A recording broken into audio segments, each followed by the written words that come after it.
Good afternoon. It's unusual to say that instead of good evening. Welcome to the special meeting of the Town Council meeting of July 1st, 2024. This meeting is now called to order. May we have a roll call, please? Councilmember Isto? Here. Councilmember Ennie? Here. Councilmember Moore? Here. Vice Mayor Hudes? Here. Mayor Badami? Here. Okay, thank you. Our next item is verbal communications, where members of the public can speak only on item number 1. I have one speaker card from Tevis Ignacio, followed by Jack Van Natta.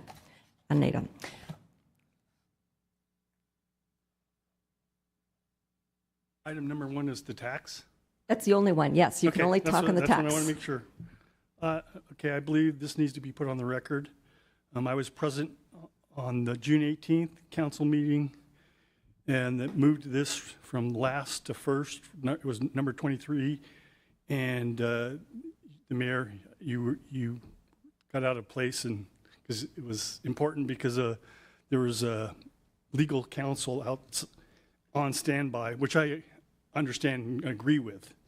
Because I'm nervous. I'm not a good public speaker, and I was trying to present the soccer, World Cup soccer, that that we hosted a winning World Cup team, Brazil, in 1994 World Cup. The FIFA was looking for host cities that the town had to apply.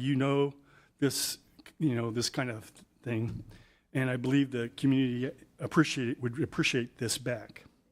I stuck around just long enough to hear... Sir, before you finish, is this related to Yes, the... It yes. is, okay. I want to make sure. Go ahead. Yeah, I stuck around long enough to hear a little bit of the tax issue that caught my attention. And one of the first slides was, for all opinions, and the town does not capture the 1/8 cent sales tax captured, another agency could pass a sales tax measure and prevent Los Gatos from having control of these funds.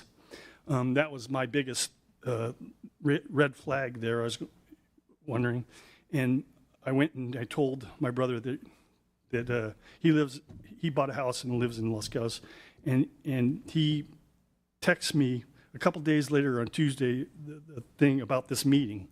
And I told them, I have email for that. So I knew that this was coming and stuff. But I watched the YouTube, and a business person had verbal communications, and I think he spoke really well about this subject. And he said that what I'm hearing is that there's a difference between the special tax and the general tax. And the reason why someone like you hearing that the better path is to go this general tax, as it only takes a majority versus 2/3 majority. He thought this was basically he thought this was a cop-out. I believe you realized, that the 2/3 thing.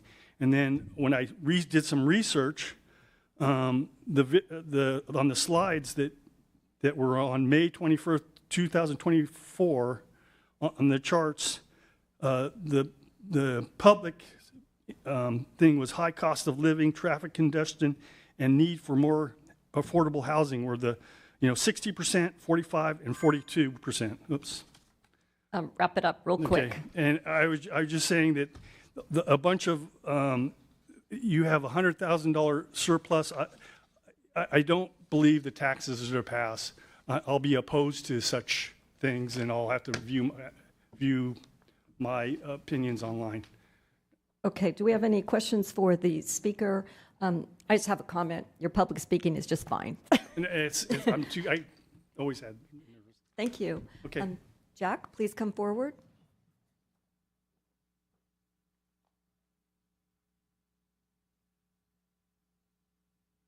Are you loaded? I've got a slide deck, I think.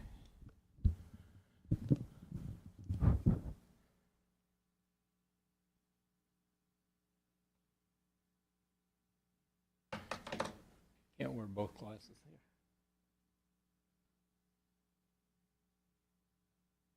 Good evening, Honorable Mayor, Vice Mayor, council members, and staff.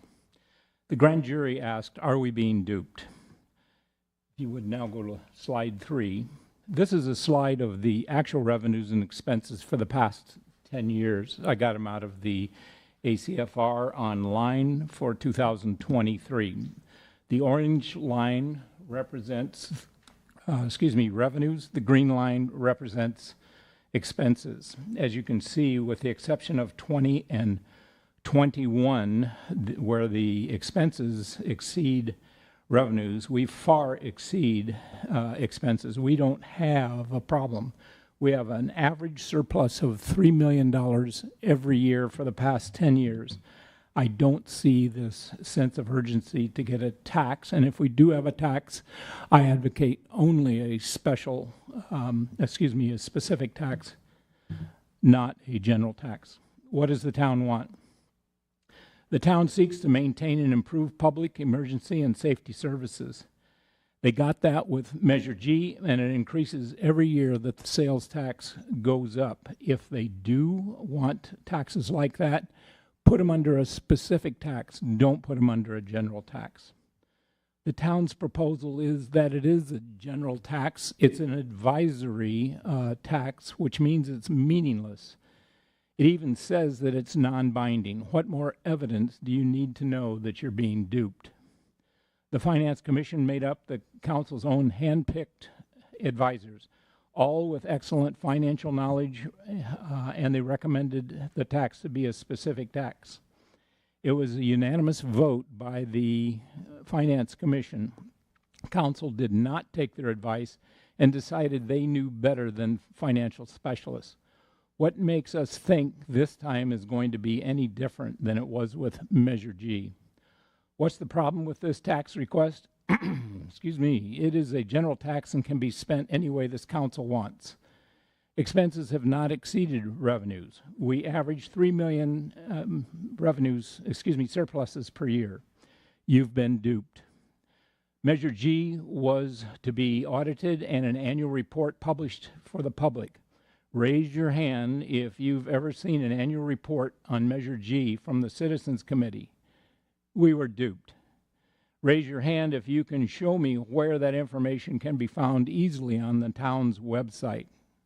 Once again, we've been duped. We're averaging a general fund surplus of nearly $3 million every year, and that's with paying $10.4 million towards the pension fund. We also had COVID in 2021, and yet we averaged $3 million. Holy smokes. You can wrap it up. Yeah.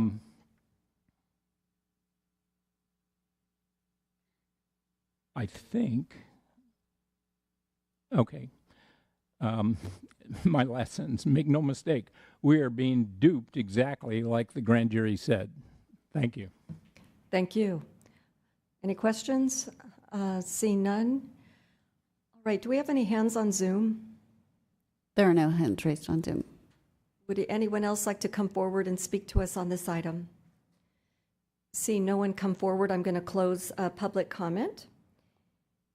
And at this time, I am going to go to our public hearing. Katie and Ms. Pravetti, I believe you'll be giving us the staff report on the potential sales tax measure. Yes.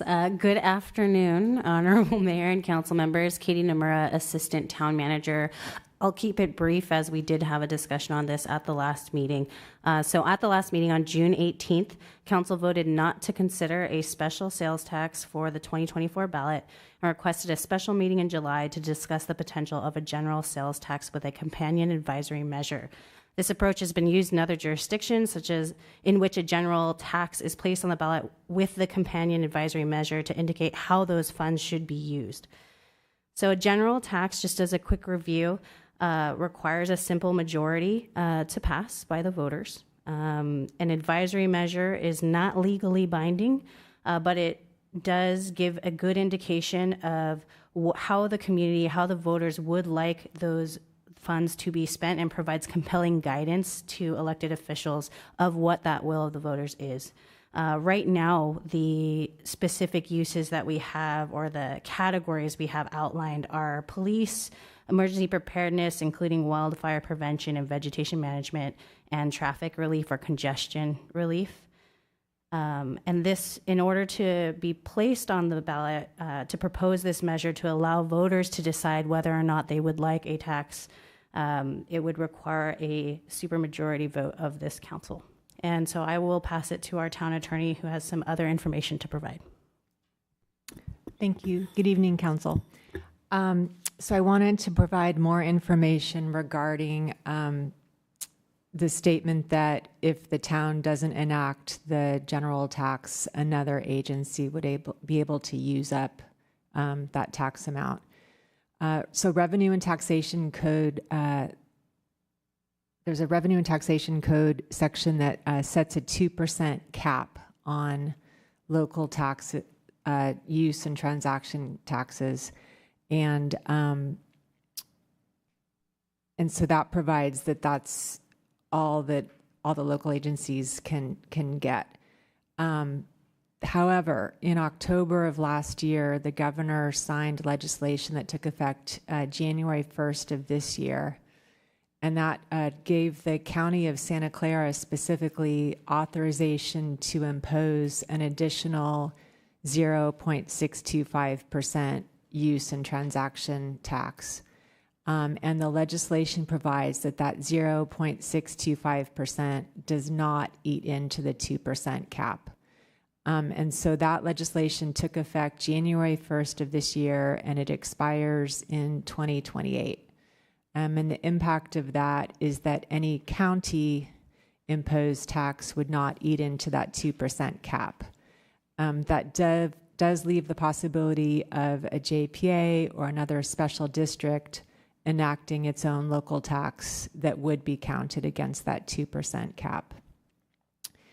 And then in addition, I wanted to let the council know that I did receive correspondence from the Los Gatos Community Alliance over the weekend addressing litigation that occurred in 2018.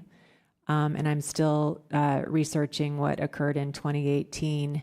But it's my understanding that the upshot of the litigation was that the ballot question and the ballot argument remained intact after that litigation concluded.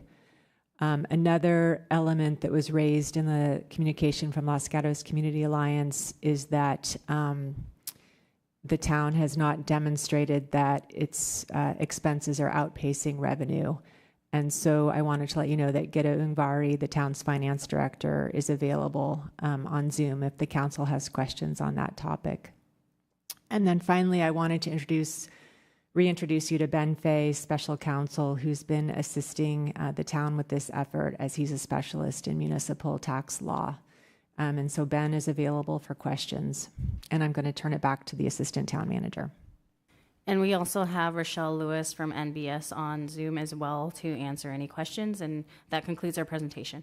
So thank you for the report, and I'm going to use the mayor's prerogative to allow a speaker and reopen public comment. We have such a limited audience that I think it makes sense. They were 2 minutes late. So I'm going to open public comment, allow Linda to please come forward. 3 minutes.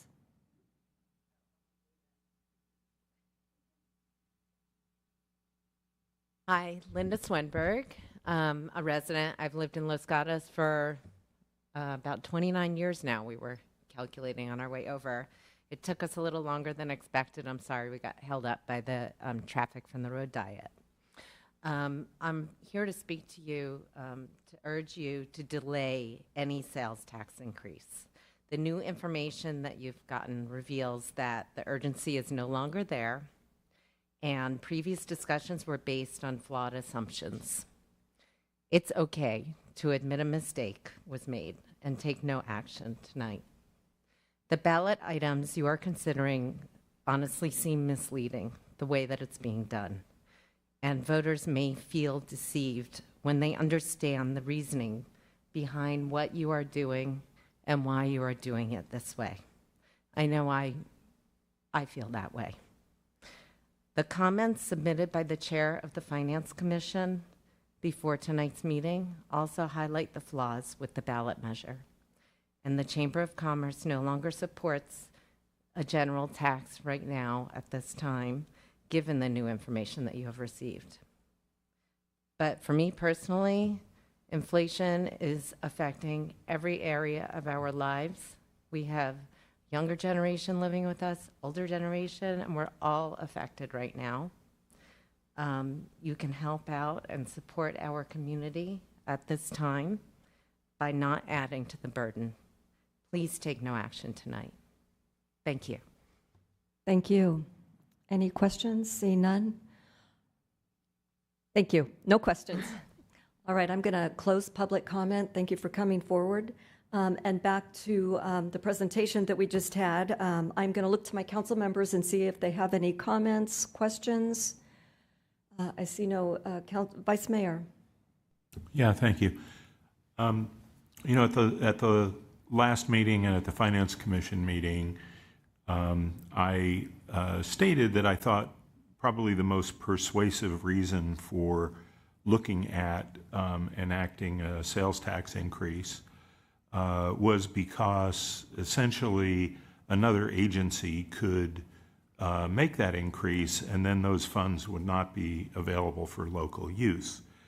And that was the subject of discussion, and it was also my concern that our residents would get taxed anyway, and the benefits wouldn't come directly to us locally.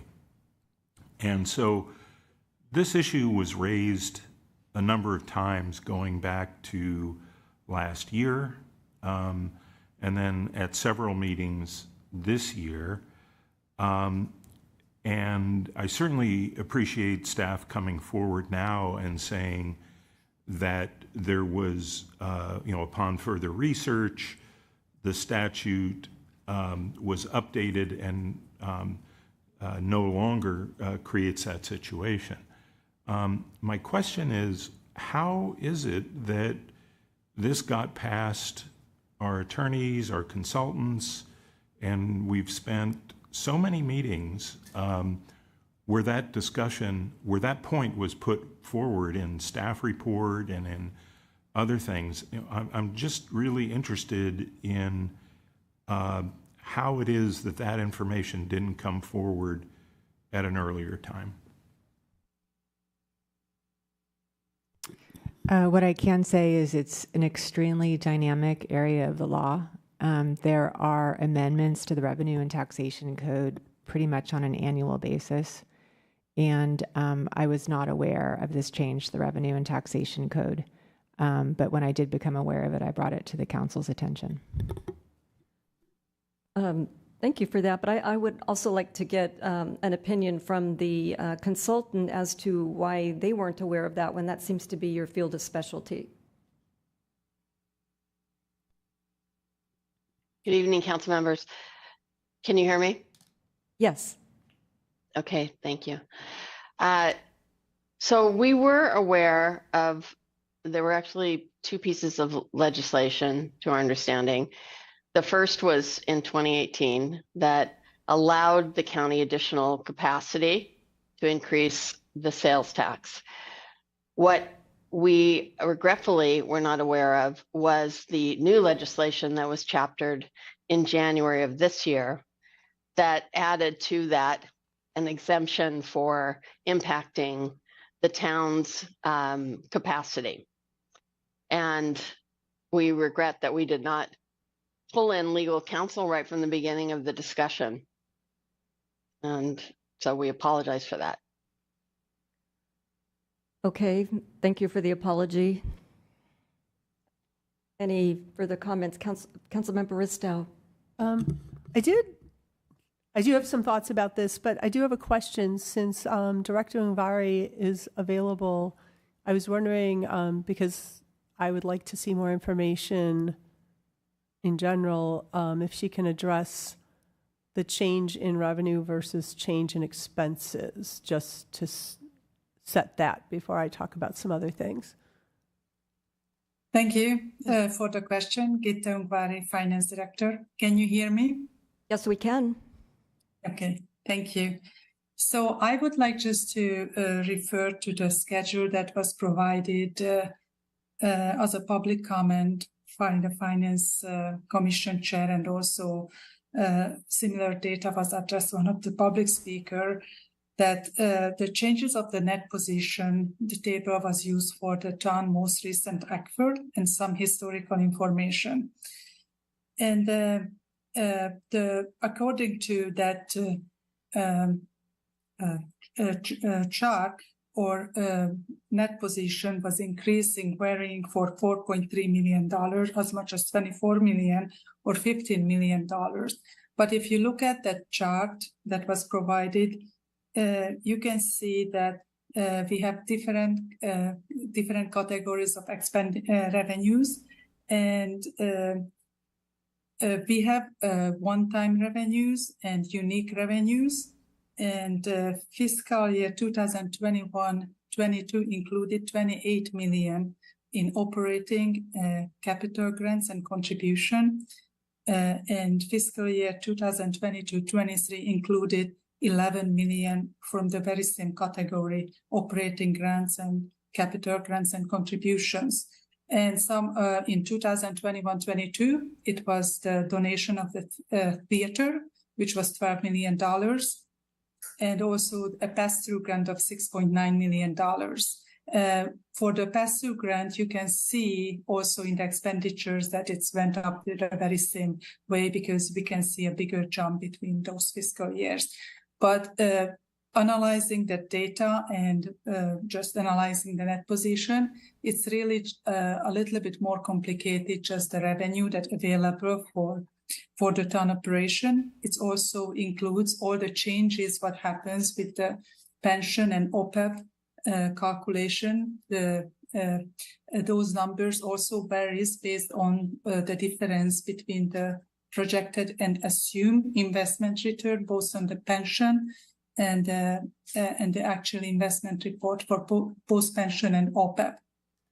And if you look at the very same time frame, the property tax increased on average $1 million on that time frame. And sales tax, you can see that fiscal year 2018-19 was 8.1 million. Fiscal year 2022-23 closed 8.8 million. It wasn't a significant increase in that sense, and we already know that the current projection is decreasing on the property tax. I assume the sales tax. And the reason why I was talking about property tax and sales tax, because we know that property tax contributes 70% of our operating revenues that are available for one-time uses, for our uses for paying for operational revenue. So those are the items that and I also want to show that in fiscal year 2022-23, we also have some one-time settlement money from the county, and both fiscal year 2021 and 22 included some of some of developer fees revenue, which was technically just recognizing the BNP loan. So we had also some one-time revenues on those years. And going back to the expenses, as it presented in the accrual basis of accounting in the changes of the net position, if you look at those, the very same time frame, the expenditures are jumping a little bit around. For example, public safety is 16 million in fiscal year 2018-19 and jumped to 20 million in 1920. Then decreasing 19 million and decreasing 15 million, just because for the representation, the accurate basis of accounting, we have to consider the deferred inflows and outflows and all the actual assumption changes for the pension cost, because it's all fully distributed in the actual basis. So why our net position is growing. And luckily, it's a very good and it's a good sign for the town, for the operation. I just wanted to point out that most of those revenues growth is coming from those one-time grant funds and capital grants and contributions. And I am available for any question. Thank you. Thank you. Councilmember Moore. Did you have a follow-up, or was it? Okay. Another question for the director, more general, just about the financial forecast generally, and where we're looking over the next 5 years. That's one of the most persuasive things to me about this, because as a financial steward for this town, I really think that we have to be honest with our residents about what we're looking at, and if we are projecting over the next 2, 3, 4, 5 years that we are going to have to cut services, I think we need to start telling that story a lot more. In the communications I've had with residents about this, I've tried to do a lot of outreach about this. I've always asked if it came down to either the town putting up a small sales tax or cutting services, which would you prefer? Not one person I talked to said, let's start cutting services. So I wanted to just get a better understanding of where the financial forecast positions us over the next 5 years. So the financial forecast that was included in the proposed budget was based on the new assumption that based on the Finance Commission discussion that the Council also considered, and based on prior comments about the forecast not being accurate enough, so we proposed through Council a more realistic or less pessimistic forecast. In the new forecast, the property tax growth was 6.6%, and also we included a salary saving factor of 4.6%, both fiscal year 2023-24 and the current fiscal year that started today. So we changed many methodology that just to make sure that we are getting more accurate forecast in the future, but that forecast just positioned us based on those more realistic or less conservative assumption or forecast still showed negative numbers in the out years. Thank you. Vice Mayor? Thank you. In understanding this, it's always clear that a forecast is always going to be less accurate than a historical record. And the forecasting, there have been some changes made to it, but it's always going to be less accurate.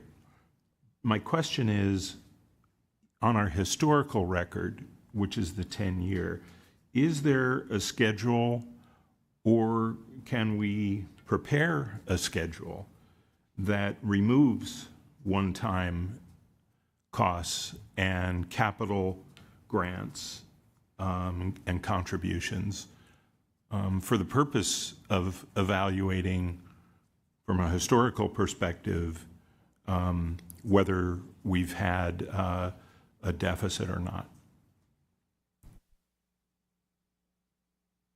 I think how the net position is changing, it doesn't mean that we have operating deficit. So we, best of my knowledge, we never had an operating deficit in our general fund in our operation. But when we look at the entire town, which is these changes of net position proposed, that's how the net position changes doesn't necessarily relate to our operating deficit. So we definitely can just summarize the data and just put them in category and see that, but it's not necessary in the townwide. It wouldn't necessarily say whether we have a deficit or not, because for example, for capital funds, we can just spend them down because that's the purpose of that fund, or special revenue fund. So it doesn't mean that we have deficit just because we spend all the fund that's available for that purpose. But we can create that this information just summarize those categories in the simple way and just to show how those grows. Vice Mayor? Thank you. I think I maybe need to ask the question again. So this schedule that was produced on the 10-year, the 10-year change in position, change in net position, when asked whether it was accurate, Ms. Ungvari, I believe you said that it doesn't accurately reflect our normal changes because it includes one-time and capital grants and contributions. And so my question is it possible for us to see a schedule that removes those one-time and capital grants so that we can look at historical 10-year and see whether we've had negative change in net position? It's not a deficit, it's a negative change in net position or not, and to be able to produce a schedule that tells us historically where we've been. And certainly, if I can just interject before our director continues, if I may, Madam Mayor. Yes. I think we're mixing a little bit of apples and oranges. So the simple answer is yes. Town staff can certainly do an actual 10-year look back at actual revenues against actual expenses. That's something that the town staff is happy to do. Net position is a whole different matter. And so I think if the council's interested in net position, there are different factors that go into net position. But if you're really interested in how are revenues tracking with expenses, if that's the question, we're happy to provide that information for you. Thank you. I would just suggest if and when we're considering a tax measure, that we be provided that kind of information, and one-time and capital grants and things are removed from that so that we can understand where we've come from. Thank you. I'm sorry, Councilmember Risto. Thank you. I think that kind of information with looking at the ongoing sources of revenue and our ongoing expenses, seeing how those track would be very helpful, because I know there's always one-time grants that we'll get or, expenses that are one-time, but understanding the trends will help us make decisions for the future about, what our revenue sources are doing versus our cost. I know that, salaries are going to continue to go up. I know that we have negotiations with our 3 unions going on. I know that our sales tax at the moment is off, so there's uncertainty there. As we went into this whole sales tax approach, there were 3 things on my mind. One is, how do we continue to pay for services going forward, with a feeling that, we could be falling behind in the future. Another was, how do we maintain and provide additional services in the areas that we had discussed that are important to our residents, particularly emergency services, police operations, traffic congestion, specifically with a very large project looming that we'll have to do some co-funding with on Highway 9 and 17. So those were things I was thinking about. And then the concerns I have is I did not want to burden our residents at a time when they're feeling the real pain of inflation. We all are. I also was very concerned about how the Chamber of Commerce would view it and how businesses would view it. And so I did spend time attending 3 different meetings at the Chamber. I talked to restaurant people, I talked to merchants, I talked to the board, and they came back with the recommendation. But a lot of that was layered with an understanding of a sense of urgency. And so part of why I was feeling very strongly that I wanted to pursue this was the idea that I do believe at some point we are going to want the sales tax. And I think our residents would support it. I also believed that if we didn't do it this year, we might not have the opportunity in the future. And so understanding that we might have more messaging to do, we might need to have our residents understand more of what we could spend the money on and make sure that we've got the support. I think at this point, I'm not seeing support for it. I'm not feeling a strong sense of urgency that we have to do it in this election. I do have a question for the attorney, and I realize that this thing is always in flux because laws are always changing. But the comment was that this, not opportunity, but this sort of window of when the county could not take our 1/8 is in effect from 2024 to 2028. Did I hear that correctly? And then what happens after that? I realize any law can change at any time, but at this moment, for example, it feels like if we don't do something before 2028, then there's the possibility that we can lose that opportunity? Or can you talk me through that? Sure. This is as Gabrielle mentioned, a very complicated area because you start with this 2% that is across the state. Local governments can do a transactions and use tax. But then it was a first come, first served. Whoever gets it first, they get to keep it. So if a county takes it, no city can use it. Vice versa, if you had one city in the county taking a big chunk, the county was blocked out. So they started creating all kinds of problems where, and one place I think a lot of this came out of was in Alameda County. You have 3% countywide now. And that crowded everybody out. So you started to get, but some cities got in there first. And this happened in other counties too. I'm just very familiar with that one, and it's the highest. The result is you have all this mishmash of all these different special legislation, special laws for particular jurisdictions saying, oh, okay, you can do a tax up to a certain amount. They always put a time limit on it. That's that 2028 that's being mentioned here. And there were there are two kinds of these exceptions. One says, county or city, you can do a tax up to a certain amount. It can go over the 2%, but it still takes up room from somebody else. More recently, they started doing ones where they said, okay, you can do it, but it just doesn't apply to the 2%. What was passed in 2014, for this year, 2024, was one for the county that said up to 0.3%, I believe. And it will not apply to the 2%. So that's why it will not crowd out. The county can do it, and it won't crowd out the cities. The city still has this 0.125%. If the county doesn't do it by 2028, then it goes away. The reason they do these, they put time limits. They don't want it hanging around forever. Now, could another entity come along? If there's another entity that could pass a transactions and use tax that would apply within the town, that would take it away. I can't tell you right now, here's an entity that can do that.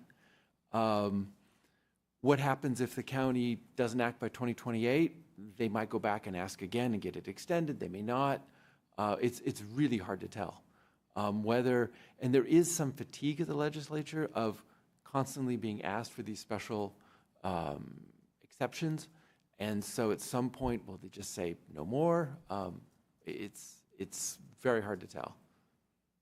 I'm sorry, it's not a very direct answer, but it's... Right, no, that's very helpful. And then as I think about, when we talk about another entity, a local entity could potentially take that 1/8, I'm trying to envision, I realize I like the phrasing that our attorney used in the letter, it's conceivable, but not necessarily likely, because it's hard for me to imagine some entity coming about that would only be applying the tax, for example, to Los Gatos, but not to Campbell or something else, because Campbell is at that 1/8. But it is possible. I'm just feeling that given this information, I feel like I need more time, and more time means maybe another year or so to look at what our needs are, and for our residents to either see that we might be looking at service cuts in a year or two, or we might not. What is the trajectory of our revenues and expenses? And what are the other things that people want above and beyond that right now we can't pay for? And would we do a specific tax or something else in another year. But I feel like I'm not going to be able to make that decision for this by August. I don't think we have enough time. And given that particularly the chamber was definitely supportive of the uses, and definitely some groups felt like an eighth wouldn't matter. Some groups, like restaurants, felt like an eighth of a cent would matter, but they felt like it would be worth it if it were going to stay local. If we know that with time we still have the possibility to do this and keep the tax local, I'm not really tending toward wanting to act on this right now. So I'm going to make a motion, because if we take no action, I think we need a motion for that. So I'm going to move that we take no action. For me, there's just too much wrong to make this right at this time. And I could go on my list of why I feel that way. And first of all, the misinformation that we got, I know we got an apology, but, that's a time-consuming, costly process for a lot of us, including our residents that show up for these meetings. I was disappointed that we originally supported a specific tax, 4-1, and then it got reversed for a general tax. But that was mostly to move quickly on a general tax for the purpose of achieving a lower threshold to get a measure of success. And for essential services that are not legally binding, and you have to ask, what does essential services mean? It can mean different things to different people. And obviously to the chamber, it was economic vitality, and that wasn't even one of the 3 categories that's part of our advisory measure. And also to, the inaccurate information that we got that was counted to these statutory changes on January 1st of 2024, not to mention the conflicting information we have regarding revenue growth not keeping up with expenses. And we do have financial data that supports 9 of the last 10 years that we've been fine. I'm also concerned about the no legal restrictions on the use of proceeds. Having a tax finance committee, being a body that are non-elected members that might give them some political prowess based upon the whim of whatever council members might choose their appointees, that's a little concerning to me. I don't know enough about this tax finance committee to even think that I would like that. I'm still leaning towards what I originally wanted, which was a specific tax, but this is not the time. Vice Mayor.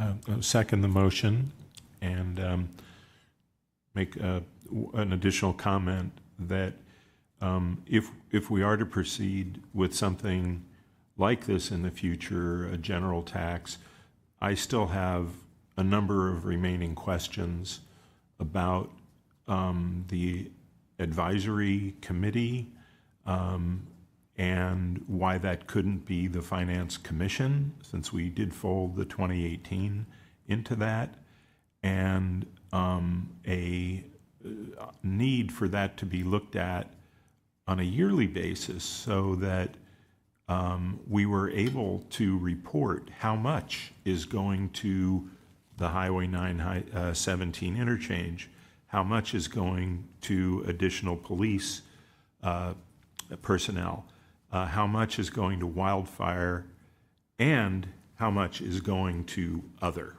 which is which makes it general.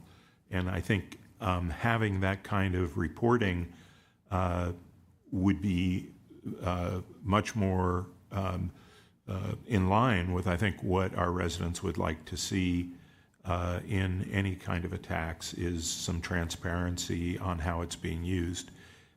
Not just a one-time meeting of some committee, but an ongoing annual report on how that money is being used. So those are some other things that, if we do come back to this, I would hope we would consider. Councilmember Moore. Thank you, Mayor. So a few thoughts. I really feel that at some point we are going to need this tax, and I don't think it's fair to say that there is no urgency to this, because I believe that rectifying the town's financial forecast or financial situation over the next 5 years is is urgent. And right now we are in a financial position, statewide, globally, that is okay. But if we were to enter a significant downturn or deficit, we would want to have this tax and we would not have access to the money because we wouldn't have raised it. And if we decided, oh, wow, we really do need to raise revenues in order to avoid cutting services, I don't think any of us are going to be saying, you know what, that's the right time, being in this deficit is the right time to raise taxes on our residents. I just don't think we would ever do that. And so I'm not sure when the right time would be. I really, really hope that we're not sitting up here in a year or two wishing that we had gone for this tax so we don't have to cut some of our important services.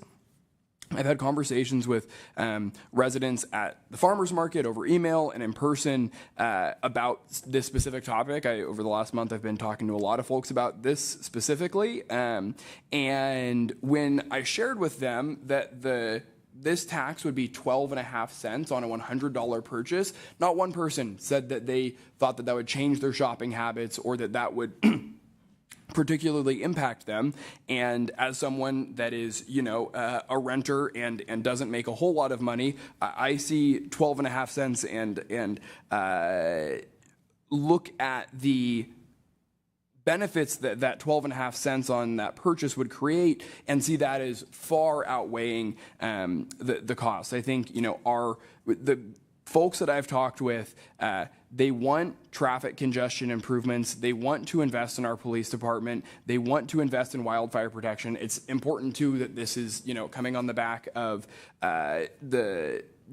the state money for wildfire protection drying up. We just had a brush fire in Bel Gatos, and just this past week that, luckily we have amazing first responders, but that easily, could have gotten out of hand. And so I think that we want all of these things, and unfortunately it sounds like we are not willing to invest in them. And so I really hope that we don't end up in a position where we really wish we would have made this decision this evening to at least ask our residents the question on the ballot about this tax, right? We're not guaranteeing that this tax would pass.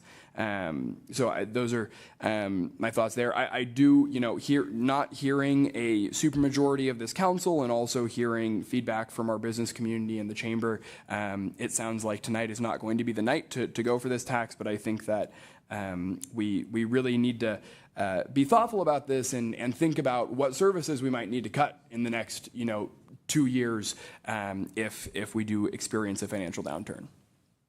So I would just like to add the comment that, we are concerned about our finances, obviously, but I'm mindful of the $132,000 cost in proceeding now when we're somewhat unprepared in what we all would agree on. Councilmember Risto. Thank you. I'll be supporting the motion, but not for all of the reasons, not for all the same reasons. First of all, I do want to thank staff and our consultant because this has been a process and a lot of work.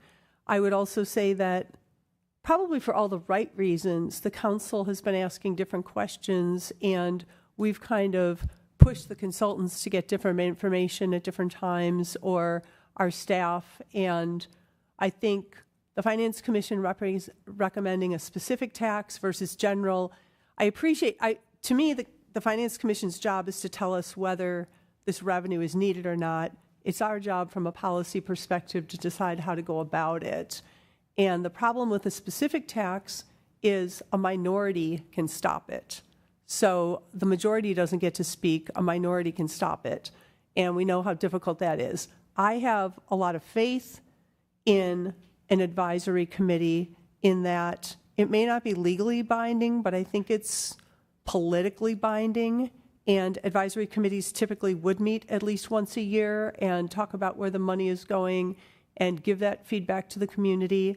One of the reasons I thought maybe not the Finance Commission, and all of that would be decided afterward. But I think an advisory committee comprised of members of the groups most involved in where those services would go would make sense. But all of that could be spelled out at another time. At this point, I just think that the timing isn't right. And I think this is not the end of the conversation, but it'll be continued. And we have a lot of good information. Our residents now are aware that this is something we might be considering in the future, or a future council maybe. And we can look at then, get more information about how our revenues and our expenses are tracking, take a look at what that means in a year or two, and understand what our residents value the most that we may or may not be able to pay for in the future, or pay for to the extent that we want. So because I'm not seeing not only a supermajority on the council, but I'm also not seeing strong support in the community, because I think a lot of that support was based on, we know this money can go for good things, and we want a tax to make sure it stays in Los Gatos. And now that we don't have that pressure on us, I think we need to continue that conversation and think about it in a year or two. So I'll be supporting the motion.